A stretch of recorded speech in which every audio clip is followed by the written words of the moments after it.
तो सबसे पहली बात तो अल्लाह रब्बुल आलमीन कहता है यही इसी कुरान मजीद के अंदर, वला तसुब्बुल्लज़ीना यदऊना मिन दूनिल्लाहि फयसुब्बुल्लाह अदवन बिगैरि इल्म, कि आप यानी आप सब इनके झूठे माबूदों को गाली ना दो, बुरा भला ना कहो।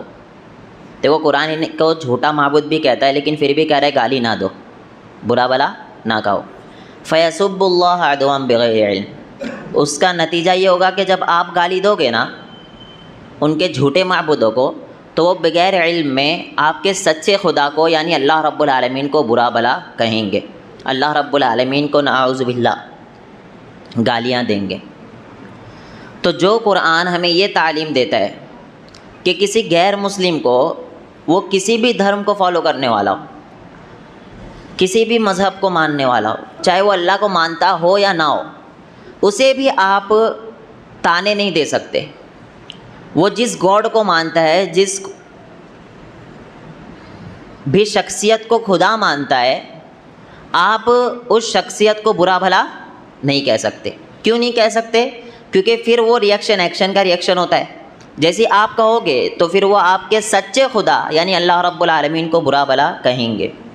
तो जो कुरान हमें इतनी तालीमात दे रहा है, जिस कुरान के कहने के ऊपर हमारे नौजवान 40-40 साल के हो जाते लेकिन ज़िना के करीब नहीं जाते, इसी कुरान के कहने पर, जिस कुरान के कहने पर हमारे नौजवान नमाज़ें नहीं छोड़ते, नौजवान क्यों सारे ही मुसलमान नमाज़ें नहीं छोड़ते, जिस कुरान के कहने पर, जिस कुरान के कहने पर आज से तकरीबन 1450 साल पहले जिस कुरान ने हमें बताया कि यतीमों का माल ना खाओ, आज से 1450 साल पहले जिस कुरान ने हमें बताया कि किसी औरत का माल ना हड़पो, हम इन सारी तालीमात पर अमल करते बगैर अल्लाह रब्बुल आलमीन को देखे हुए, बगैर मुहम्मदुर रसूलुल्लाह सल्लल्लाहु अलैहि वसल्लम को देखे हुए, सिर्फ इस वजह से कि कुरान मजीद कहता है।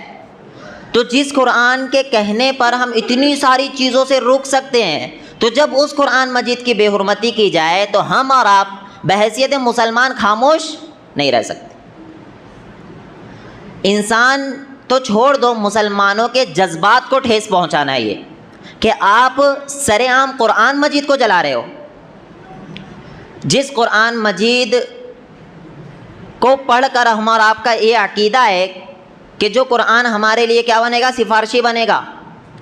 जब उस कुरान मजीद को जलाया जाए तो कोई बेगैरत होगा जिसको तकलीफ़ नहीं होगी। जैसे एक बाप होता है, किसी बाप के सामने जब बेटे को, बल्कि बेटे के सामने बाप को मारा जाए ना, तो सबसे बड़ा बेगैरत, बेहुदा, नालायक, जिसके अंदर कुछ भी इंसानियत नहीं है, वही बेटा ऐसा होगा जब बाप को मारा जाए तो वो चुपचाप खड़े होकर ऐसा देखता रहेगा, वो खामोश खड़े होकर देखता रहेगा। लेकिन जिस इंसान के अंदर थोड़ा भी मोहब्बत होगी ना, मेरा बाप है वो बाप, तू मेरे बाप को मारेगा, ये कहता है ना इंसान, वो मरने तैयार हो जाएगा बाप के लिए। तो ये होती है जज्बाती मोहब्बत, कि हम मोहब्बत करते अपने बाप से, इल्मी मोहब्बत भी और जज्बाती मोहब्बत भी। तो कुरान मजीद के साथ जब ये सुलूक किया जाएगा तो मुसलमान खामोश नहीं रह सकते, पूरी दुनिया का अमन बर्बाद हो जाएगा। मैं सारे ही लोगों से ये अपील करना चाहूँगा इसके थ्रू कि अगर इस कुरान मजीद की ऐसी बेहुरमती की जाती रही, मुहम्मदुर रसूलुल्लाह सल्लल्लाहु अलैहि वसल्लम की शान में गुस्ताखाना कलिमात अदा करते जाते रहे, तो वल्लाही पूरी दुनिया का अमन बर्बाद हो जाएगा। मुसलमान ऐसा है कि अल्लाह और उसके रसूल के नाम पर अपनी गर्दन कटा सकता है।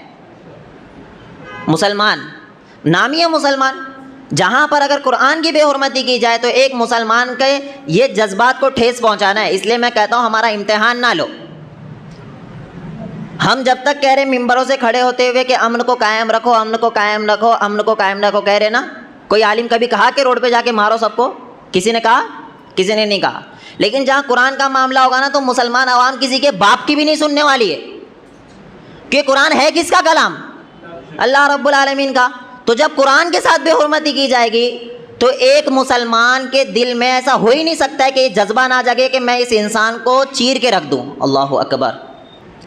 तो मैं तमाम ही लोगों से अपील करूंगा कि मुसलमानों के जज्बात को ठेस ना पहुंचाओ। जिस तरीके से हम कानून को फॉलो करते, क्योंकि हमें इस्लाम कहता है कानून को फॉलो करने, हम अपनी कंट्री से मोहब्बत करते, जो कानून आता है उसको हम फॉलो करते। हमने कभी नहीं कहा कि जाकर आप रोड पर मारो लोगों को, लेकिन हम ये कहते हैं कि जिस तरीके से हम आपके साथ चल रहे हैं ना, कंधे से कंधा मिलाकर, आप भी हमारा साथ दो, हमारे जज्बात को ठेस ना पहुंचाओ। जहाँ पर अगर देखो जो नुपुर शर्मा का मामला हुआ था इंडिया के अंदर भी, तो जिन लोगों ने उस आदमी को काटा था, आपको पता है, गर्दन उड़ा दी गई थी, हमने उसको बिल्कुल भी सपोर्ट नहीं किया था। हमने उसे बिल्कुल भी सपोर्ट नहीं किया था। किसी ने हुक्म दिया था उसे कि जाकर गर्दन उड़ा? किसी आलिम ने कहा था? किसी मौलाना ने कहा था? किसी मुफ्ती ने कहा था? किसी इंसान ने मिंबर से ऐलान किया था कि जाकर लोगों को मारो? नहीं। हम तो अमन के कायल हैं, क्योंकि इस्लाम नाम ही है अमन का। हम मोहब्बत बांटने के कायल हैं। लेकिन जहाँ पर जो बेसिक चीज़ है ना, जिसके कहने पर हम हर बुराई से रुके हुए, उस चीज़ को जब आप तकलीफ़ पहुँचाओगे, उसको बेहुरमती आप करोगे, तो इंसान किसी की नहीं सुनने वाला है, एक मुसलमान। तो तमाम ही लोगों से खुसूसी अपील है कि मुसलमानों के जो शायर है, जो जज्बात है, उनसे ना खेलिए। क्योंकि जब मुसलमान अगर फिर गया तो फिर आप तमाम ही लोग जानते हैं कि मुसलमान सिवाय अल्लाह के इस कायनात में किसी से नहीं डरने वाला है। वो डरता सिर्फ अल्लाह से, वो झुकता सिर्फ अल्लाह के सामने, वो सजदा करता सिर्फ अल्लाह के सामने। अल्लाह के ऑर्डर की वजह से इतना अमन से चल रहा है आज मुसलमान। तो जब वो अल्लाह का कलाम, उसके साथ बेहुरमती की जाएगी, तो कोई मुसलमान खामोश नहीं रह सकता और पूरी दुनिया का अमन बर्बाद हो जाएगा। आपको पता होना चाहिए। ये यूरोपियन समझते हैं कि मुसलमानों को बेहिस हो गए मुसलमान, इन्हें पता नहीं है खामोश इसी वजह से, क्योंकि ये इस्लाम पैगाम देता है अमन को कायम रखो। मोहम्मद रसूलुल्लाह सल्लल्लाहु अलैहि वसल्लम के ज़माने में भी अल्लाह के रसूल सल्लल्लाहु अलैहि वसल्लम को बहुत सी तकलीफ़ पहुंचा गई। अल्लाह के रसूल सल्लल्लाहु अलैहि वसल्लम ने अमन को कायम रखा, माहौल ख़राब नहीं होने दिए। हम भी आज यही कहते हैं यहाँ से कि माहौल ख़राब आप मत कीजिए। पूरी दुनिया के मुसलमान जो है वो पुरअमन एहतजाज कीजिए, गवर्नमेंट से अपील कीजिए कि उस इंसान को पकड़ा जाए, और फ्रीडम के नाम पर आप किसी भी मज़हब के जज्बात को ठेस ना पहुँचाए। किसी भी मज़हब के जो ऐसी चीज़ें हैं जिसको फॉलो इंसान करता है ना, उसके बेहुरमती आप ना कीजिए। ये तो हो गया एक लेवल। अब दूसरा लेवल यही कुरान मजीद है ना, जिसके लिए हम और आप इतने जज्बात में आ जाते। तो मोहब्बत का नाम क्या होता है? सिर्फ कुरान मजीद से मोहब्बत की जाए, उसे पढ़ा ना जाए, होता है? तमाम ही लोगों से सवाल करता हूँ मैं, कुरान मजीद को आपने एक भी बार पढ़ा तर्जुमे के साथ? अपना मुहासिबा कर लो। कुरान मजीद को एक भी बार पढ़ा? तो ये हमारी सिर्फ जज्बाती मोहब्बत है, इल्मी मोहब्बत नहीं है। इल्मी मोहब्बत कहते किसे? कि कुरान मजीद को जब मैं मोहब्बत करता हूँ उससे को, तो उसे तर्जुमे के साथ पढ़ने की कोशिश करूँगा। जैसे कोई माँ तो छोड़ दो, बहुत ही हाई लेवल हो गया। कोई दोस्त भी अगर लंदन अमेरिका से आपको ख़त लिख के भेजेगा इंग्लिश में मिसाल के तौर पर, और आपको पढ़ने नहीं आता है, जब आपको पढ़ने वो ख़त नहीं आता है, तो आप फ़ौरन से फ़ौरन चाहते हैं कि वो ख़त दूसरों के पास ले जाऊं और ट्रांसलेट करा के पता करूं मेरा दोस्त मुझसे कहना क्या चाहता है। चाहता है ना एक सारे इंसान, मेरा दोस्त मुझसे कहना क्या चाहता है, वो अमेरिका से चिट्ठी भेजा है मुझे। आज तो ज़माना नहीं है, खैर मिसाल कि जब वो आपको भेजेगा तो आप चाहोगे फ़ौरन भाग के जाओ, ट्रांसलेट कराओ, भाई मेरा दोस्त क्या बोल रहा है, ये पता करके बता मुझे। और जब तक वो पता नहीं चलेगा बेचैन रहोगे, भागते रहोगे यहाँ से वहाँ, मुझे पता चले क्या कह रहा है मेरा दोस्त, क्या कह रहा है, क्या कह रहा है। अब मुझे एक बात बताओ, एक दोस्त के ख़त के लिए हम इतना परेशान होते कि वो क्या कह रहा है। तो यार जो हमारा मालिक है, जो हमारा खालिक है, जो हमारा राज़िक है, उसने हमें ख़त भेजा है, हम वो पढ़ने के लिए तैयार नहीं है, जिसकी वजह से हमारी दुनिया आखिरत दोनों संवरने वाली है। अल्लाहु अकबर।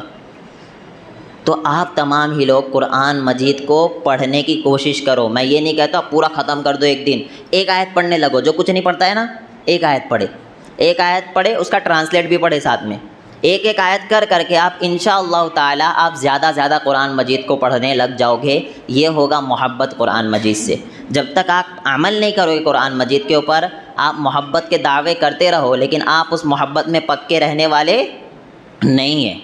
तो हम कुरान मजीद को मोहब्बत के दावे करते हैं, तो कुरान मजीद को तर्जुमे के साथ पढ़ने की कोशिश करो और अल्लाह रब्बुल आलमीन से दुआ करो कि ऐ अल्लाह अगर उसके हक़ में हिदायत है तो उस इंसान को हिदायत दे दे जिसने कुरान के साथ ये सलूक किया है, लेकिन अगर उसके हक़ में हिदायत नहीं है तो उसे हलाक व बर्बाद कर दे अल्लाह। ये दुआ करो आप। और कुरान मजीद को पढ़ो, तर्जुमे के साथ पढ़ने की कोशिश करो कुरान मजीद को।